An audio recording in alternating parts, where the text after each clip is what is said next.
कोशिशें कर ली, दुनिया ने मुझे झुकाने की, मुझे झुकने नहीं देता। हरम ज़हरा के बच्चों, नहमदुहु व नुसल्ली अला रसूलिहिल करीम, अम्मा बाद, फ़अऊज़ु बिल्लाहि मिनश समीइल अलीम मिनश शैतानिर रजीम, बिस्मिल्लाहिर रहमानिर रहीम।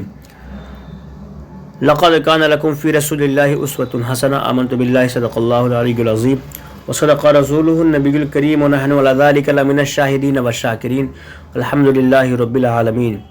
न मैं का जिक्र न पीने की बात करते हैं, हम अहले दिल हैं, मदीने की बात करते हैं। झूम कर दरूद पाक पढ़ने, सल्लल्लाहु अलैहि नबी उम्मी वालिही सल्लल्लाहु अलैहि वसल्लम, सलातु व सलामुन अलैका या रसूलुल्लाह या हबीबल्लाह सल्लल्लाहु तआला अलैहि वसल्लम। अपनी गर्दन में नबी पाक सल्लल्लाहु अलैहि वसल्लम की गुलामी का पट्टा महसूस करते हुए गुलामाना अंदाज में एक बार और दरूद पाक पढ़ लें। अल्लाहुम्मा सल्ली अला सय्यदना व मौलाना मुहम्मदिन बारिक व सल्लिम, सलातु व सलामुन अलैका या रसूलुल्लाह या हबीबल्लाह सल्लल्लाहु तआला अलैहि वसल्लम। अजीज़, हमें अल्लाह ने इरशाद फरमाया कलाम बलागत में, लक़द कान लकुम फ़ी रसूलिल्लाहि उस्वतुन हसना। ऐ लोगों, हमने तुम्हारे लिए मुस्तफ़ा करीम सल्लल्लाहु अलैहि वसल्लम की ज़िंदगी को नमूने अमल बना दिया।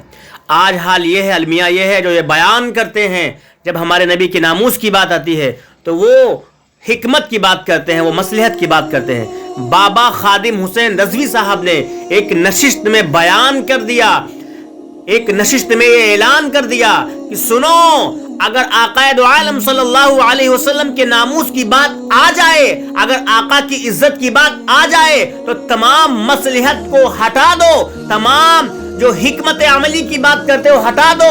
नबी की इज्जत से बढ़ करके तुम्हारी इज्जत नहीं है, नबी की नामूस से बढ़ के तुम्हारी नामूस नहीं है, वरना अगर तुम नहीं मानोगे तो अल्लाह तुमको जलील और रुसवा कर देगा। क्योंकि इज्जत उसी की होती है, इज्जत उसी की होती है जिसकी इज्जत अल्लाह बुलंद करे। नबी पाक सल्लल्लाहु अलैहि वसल्लम की इज्जत पर खामोश रहने वालों को अल्लाह ऐसा जलील और रुसवा करता है, उनकी मिट्टी कई नस्लों तक पलीद हो जाती है। आज जो हमारे कौम और हमारी आवाम के पैसों से पलने वाले शोरा खुतबा हैं, आज मेंबर पर बैठ के जिनके सामने लाखों का मजमा होता है, जिनकी लाखों की ऑडियंस होती है, वो नबी पाक सल्लल्लाहु अलैहि वसल्लम की गुस्ताखियों पर बोलने के बजाय कहते हैं जी हमें तो हिकमत अमली से काम लेना है। मुसलमानों मसलहत मंदी से काम लो, हमें हिकमत से काम लेना। ऐसी हिकमत और ऐसी मसलहत पर मैं थूकना चाहता हूं, ठोकर मारना चाहता हूं, जहां पर सरे आम कुत्ते हमारे नबी की जात पर भौंकते रहे और ये हमारे कौम के सरमाए को खाने वाला, नबी के नाम पर सदका खाने वाला, ये पुकार के कहे मिंबर पे, नबी के मिंबर से आवाज दे के कहे कि हमें हिकमत और मसलहत से काम लेना है। अरे हिकमत और मसलहत हमारी जात पर कोई गाली दे तो है, हिकमत और मसलहत हमारा कोई घर बुलडोज करे तो है, हिकमत और मसलहत हमारी कोई इज्जतों को तार तार करे तो है, लेकिन हमारे नबी पाक सल्लल्लाहु अलैहि वसल्लम की जात पर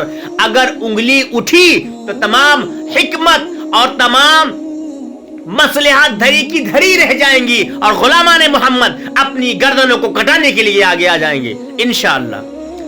क्योंकि या रसूलुल्लाह तेरे चाहने वालों की खैर, या रसूलुल्लाह तेरे चाहने वालों की खैर, सब गुलामों का भला हो, सब करें तैबा की सैर, या रसूलुल्लाह तेरे चाहने वालों की खैर। आज क्यों हमारे नबी की जात पे भौंका जाता है? कभी सोचा आपने? फिक्र करो, सीने पे हाथ रख के देखो मुसलमानों, इस दिल पे हाथ रख के पूछो क्यों गुस्ताखियां हो रही है। वजह है इस आवाम को और सारी दुनिया को यह पता है कि मुसलमानों का कोई ऐसा मुसलमान लीडर नहीं है, बल्कि मुसलमानों के अंदर वो मुसलमान नहीं है जो सलाहुद्दीन अयूबी की तरह जुर्रत दिखा सके, जो मोहम्मद बिन कासिम की तरह हथियारों को लहरा सके। कोई ऐसा इनके अंदर लीडर नहीं है, कोई ऐसा मुसलमान नहीं है जो अपने ईमान की जुर्रत के साथ कई साल बल्कि कई 100 साल अंदलुस की जड़ों को हिला दे और अंदलुस पर राज करे। कोई ऐसा इनके दरमियान खालिद बिन वलीद नहीं है। वजह यही है आज, वरना इनकी औकात है, ये मूत पीने वालों की औकात है, ये मूत पीने वालों की औकात है, खलाजतें खाने वालों की औकात है कि हमारे नबी पर भौंके। इनकी जे मजाल। अल्लाहू अकबर। अपने आंखों को सुर्ख करके सोच लो, ये मूत पीने वालों की औकात नहीं है, ये इनकी हिमाकत नहीं है, ये तुम्हारी बुज़दिली है, ये तुम्हारा नबी पाक सल्लल्लाहु अलैहि वसल्लम के रास्ते से भटक जाना है। ये अगर तुम कुरान के इरशादात पर होते तो खुदा की कसम इनके सीनों में खालिद बिन वलीद की वही वहशत होती, इनके सीनों में मोहम्मद बिन कासिम की वहशत इनके सीनों में आज भी भरी होती और ये सड़े हुए कुफार थर्राते नजर आते। हमारे नबी पाक सल्लल्लाहु अलैहि वसल्लम की जात पर ये भौंकने की जुर्रत ना कर सकते। इन्हें पता है कि इन तमाम सभों में जो दाढ़ियां टोपियां लगाए घूम रहे, जो बड़ी बड़ी तकरीरें कर रहे, स्टेजों पे बैठ के जो बड़ी बड़ी जो है नातिया शायरियां, इनमें से कोई भी खालिद बिन वलीद नहीं है, कोई भी मोहम्मद बिन कासिम नहीं है, इनमें से कोई भी फातिह मोहम्मद नहीं है, इनमें से कोई सलाहुद्दीन